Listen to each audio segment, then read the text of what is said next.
김종우 56세. 그의 명함에는 상무라는 직책이 적혀 있었습니다. 아니, 적혀 있었다고 해야겠지요. 새벽 5시. 어김없이 울리는 알람 소리에 몸을 일으켜 세우던 그 시간들. 지하철 2호선 출근길에서 신문을 펼쳐들고 경제면을 훑어보던 그 습관들. 회의실에서 진중한 목소리로 사업 전략을 설명하던 그 순간들. 30년이 흘렀습니다. 성실과 정직, 오직 이 두 가지만을 붙들고 대기업 계단을 하나씩 올라왔습니다. 남들이 술자리에서 인맥을 쌓을 때도, 골프장에서 거래를 성사시킬 때도 김종우는 묵묵히 자신의 자리에서 최선을 다했습니다. 종우야, 너는 참 모범적이야. 이런 직원이 있어서 회사가 든든하다니까. 사장님의 칭찬이 귓가에 맴돌았던 시절이 있었습니다. 상무까지 올랐을 때 가족들의 자랑스러운 눈빛을 잊을 수 없습니다. 하지만 시간은 누구에게나 공평하지 않았습니다. 김상무님, 조기퇴직 대상자 명단에 들어가셨습니다. 청천벽력 같은 소식이었습니다. 화면 2번 눌러주시고 구독 부탁드립니다. 김종우는 30년간 회사를 위해 헌신해 왔습니다. 신입사원 시절부터 한 번도 지각한 적 없었고 회사가 어려울 때는 월급을 반납하며 함께 위기를 넘겼습니다. 그의 손으로 성사시킨 대형 프로젝트들이 회사 성장의 기반이 되었고 그가 키워낸 후배들은 지금 회사의 핵심 인재가 되어 있었습니다. 김상무님 같은 분이 있어서 우리 부서가 든든합니다. 상무님을 롤모델로 삼고 있어요. 상무님처럼 일하고 싶습니다. 부하 직원들의 진심 어린 존경을 받아온 그였습니다. 하지만 젊은 임원들의 생각은 달랐습니다. 요즘 시대에는 디지털 마인드가 중요하죠. 기존 방식에 너무 얽매여 있는 것 같아요. 세대 교체가 필요한 시점이 아닐까요? 뒤에서 속삭이는 말들이 점점 커졌습니다. 실력과 성과는 무시되고 오직 나이만이 문제가 되었습니다. 요즘 회사 분위기가 그렇습니다. 젊은 피가 필요하다고 하네요. 인사팀장의 말이 가슴을 파고들었습니다. 30년을 바친 회사에서 하루아침에 늙은 짐이 되어버린 현실이 억울했습니다. 퇴직금과 위로금을 받고 회사를 나서는 그날. 30년을 함께했던 동료들이 어색한 미소로 배웅해 주었습니다. 그중 몇몇은 눈시울을 붉혔습니다. 상무님, 정말 억울하세요. 회사가 이럴 수가. 상무님이 없으면 우리 부서는 어떻게 되는 거예요? 하지만 이미 결정된 일이었습니다. 손에 들린 상자 안에는 사진 몇 장과 상장들, 그리고 30년 세월의 흔적이 담긴 업무용품들이 전부였습니다. 죄송합니다. 저희는 40대 중반까지만 고려하고 있습니다. 나이가 좀 많으시네요. 다른 곳을 알아보시는 게. 경력은 화려하시지만 지금 시장 상황이. 이력서를 들고 수십 군데를 돌아다녔지만 돌아오는 것은 정중한 거절 뿐이었습니다. 30년간 쌓아온 경력과 노하우가 하루아침에 무의미해진 것 같았습니다. 시간은 흘러갔고 집안의 현실은 점점 더 절박해졌습니다. 큰딸은 대학원을 다니고 있었고 둘째 아들은 대학 3학년. 막내딸은 고등학교 3학년으로 대학 입학을 앞두고 있었습니다. 한 달에 나가는 교육비만 해도 200만 원이 넘었습니다. 아빠 괜찮아? 학원비 걱정하지 마. 나 그냥 인강 들을게. 막내딸의 말에 가슴이 미어졌습니다. 자식들이 눈치를 보며 말을 꺼내는 모습이 더욱 아팠습니다. 아내는 아무 말 하지 않았지만 통장을 들여다보며 한숨 쉬는 모습을 보게 되었습니다. 퇴직금은 생각보다 빨리 줄어들었고 매달 나가는 생활비와 교육비를 감당하기 어려웠습니다. 여보, 우리 집 팔아야 할까? 아내의 조심스러운 말에 김종우는 고개를 저었습니다. 30년을 모아서 마련한 집이었습니다. 자식들이 자란 추억이 담긴 공간이었습니다. 아직은 괜찮아. 하지만 마음속으로는 두려웠습니다. 언제까지 버틸 수 있을지, 자식들의 꿈을 지켜줄 수 있을지. 아빠 얼굴이 많이 상해 보이는데. 큰딸의 걱정 어린 목소리에 애써 웃음을 지어 보였지만 거울 속 자신의 모습은 하루가 다르게 초라해져만 갔습니다. 가장의 무게가 그의 어깨를 짓눌렀습니다. 6개월째 구직 활동을 해도 결과는 마찬가지였습니다. 나이의 벽은 생각보다 높고 견고했습니다. 더 이상 미룰 수 없었습니다. 큰딸의 대학원 등록금 납부일이 다가왔고 막내딸의 수능이 몇 달 앞으로 다가와 있었습니다. 가장으로서 포기할 수 없는 책임들이 있었습니다. 결국 그는 선택해야 했습니다.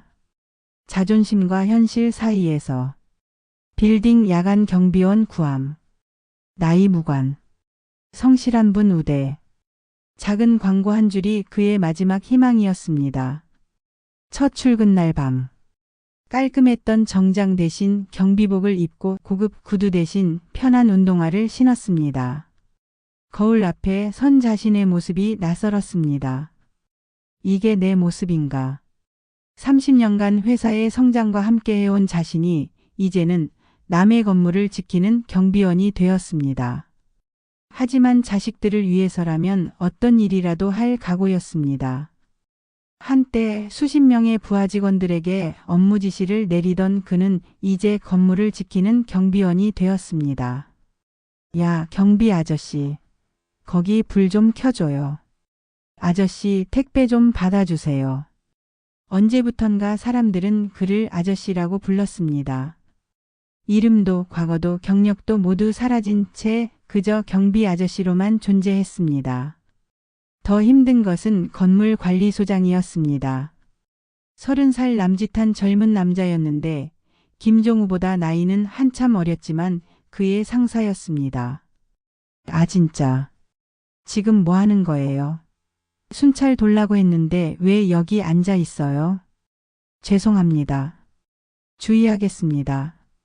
고개를 숙이며 사과하는 자신이 비참했습니다. 한때 이런 나이의 직원들을 이끌어온 자신이 이제는 그들에게 꾸중을 듣고 있었습니다. 정말 요즘 나이 드신 분들은 말이 안 통해요. 이것도 몇 번을 말해야 하는지. 뒤에서 들려오는 중얼거림이 가슴을 찔렀습니다. 참아야 했습니다. 이 일마저 잃으면 정말 갈 곳이 없었으니까요. 밤늦은 시간 혼자 경비실에 앉아 과거를 떠올렸습니다. 부장 시절, 상무 시절의 자신이 꿈만 같았습니다. 내가 뭘 잘못했을까? 자책하는 마음만 깊어져 갔습니다. 그런 어느 날 저녁이었습니다. 아, 김씨 아저씨. 뭐 하는 거야? 순찰은 돌고 있는 거야? 관리소장의 날카로운 목소리가 로비에 울려 퍼졌습니다. 김종우는 급히 고개를 숙였습니다. 죄송합니다. 지금 돌고 있었습니다. 지금 돌고 있었다고? 아까부터 여기 서 있는 거 다 봤다고. 나이가 많다고 대충 하면 안 되는 거야. 알겠어요? 김씨 아저씨. 네, 죄송합니다. 앞으로 주의하겠습니다. 정말. 나이 든 사람들은 말이 안 통는다니까. 집중 좀 해. 그때였습니다. 건물 입구로 한 무리의 사람들이 들어왔습니다. 앞장선 남자는 고급스러운 네이비 정장에 명품 시계를 찬 50대 초반의 신사였습니다. 그 뒤로는 정중한 모습의 직원들 몇 명이 따라왔습니다. 관리소장은 순간 얼굴색이 변했습니다. 아, 최 사장님. 어서 오십시오. 관리소장은 급히 달려가 90도로 인사했습니다. 평소 김종우에게 보이던 거만한 모습과는 180도 다른 모습이었습니다. 최민호는 인사를 받으며 시선이 자연스럽게 로비 한쪽에 서 있는 김종우에게 향했습니다. 처음에는 그저 경비원 정도로만 생각했습니다. 저분이 여기서 일하시는구나. 하지만 뭔가 익숙한 느낌이 들었습니다. 고개를 숙이고 있는 그 사람의 옆모습이 어디선가 본 것 같았습니다. 최민호는 걸음을 멈추고 김종우를 자세히 바라봤습니다. 순간 그의 심장이 멎는 것 같았습니다. 설마 그분이 10년 전 기억이 떠올랐습니다. 부도 직전이던 자신의 회사에 기회를 준 그 은인의 얼굴이. 하지만 지금 눈앞에 있는 사람은 너무나 초라하고 지쳐 보였습니다. 최민호의 가슴이 미어지는 것 같았습니다.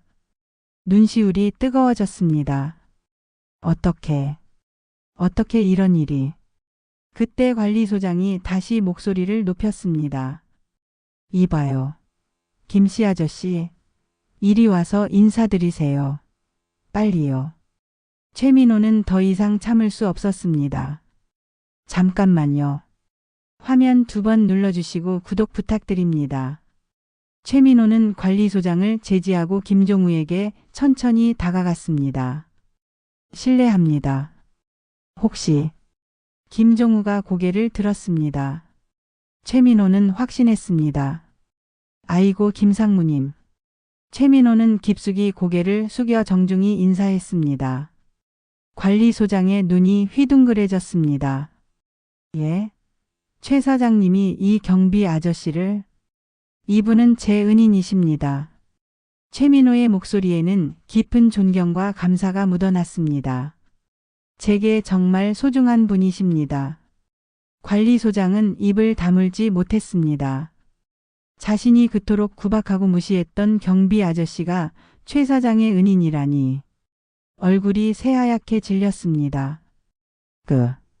그게 죄송합니다.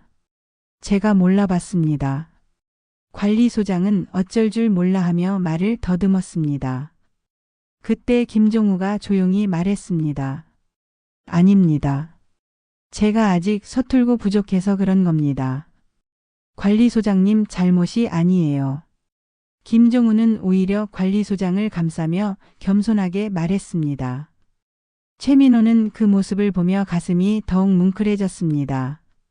이런 상황에서도 다른 사람을 배려하는 김종우의 모습에서 10년 전 자신에게 기회를 주었던 그 따뜻한 마음을 다시 한번 확인할 수 있었습니다. 상무님, 정말. 최민호의 목소리가 떨렸습니다. 죄송한데 누구신지? 김종우가 조심스럽게 물었습니다. 최민호입니다. 10년 전 동진산업 대표였던 동진산업. 그 이름을 듣는 순간 김종우의 기억이 되살아났습니다. 10년 전 김종우가 구매팀장으로 있을 때였습니다. 회사에서는 새로운 부품 공급 업체를 찾고 있었고 여러 업체들이 제안서를 들고 왔습니다. 그 중에는 동진산업이라는 작은 회사도 있었습니다.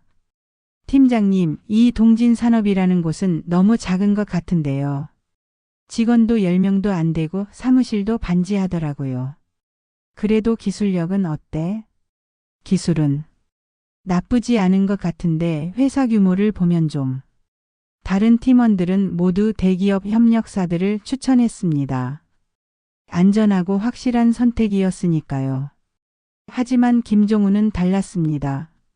그는 제안서를 꼼꼼히 살펴보고 직접 동진산업 사무실을 방문했습니다. 안녕하세요. 동진산업 최민호 대표입니다. 낡은 책상, 오래된 컴퓨터, 페인트가 벗겨진 벽면. 사무실은 초라했지만 최민호 대표의 눈빛은 달랐습니다. 간절함과 열정이 느껴졌습니다. 솔직히 말씀드리자면 저희 회사는 지금 매우 어려운 상황입니다.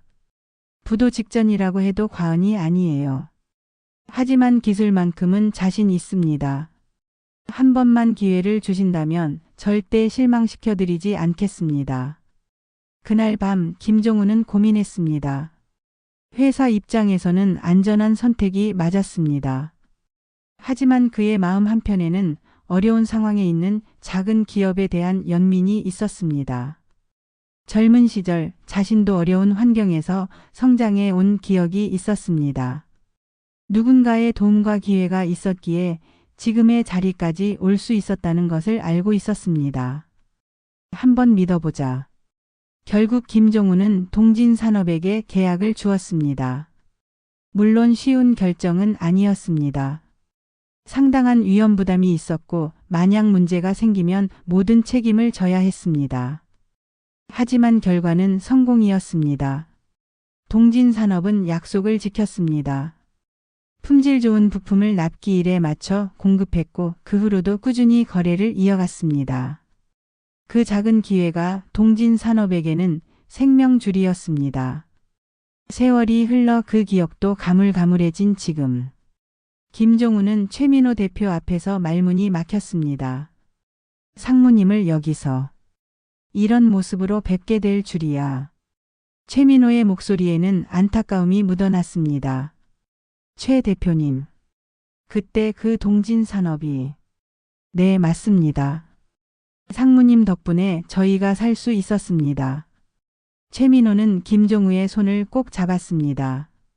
10년 전 저희 회사가 부도 직전이었을 때를 기억하십니까?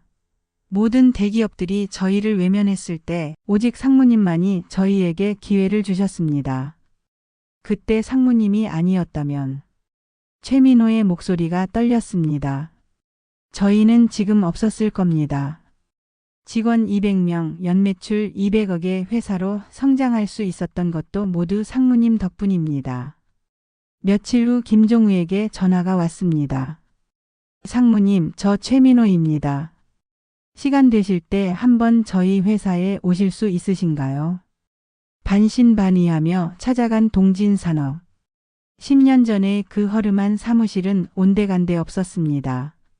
현대적인 건물, 넓은 사무공간, 바쁘게 움직이는 직원들. 모든 것이 달라져 있었습니다. 상무님, 저희 회사의 고문이사를 맡아주시면 안 될까요? 최민호의 제안에 김종우는 귀를 의심했습니다.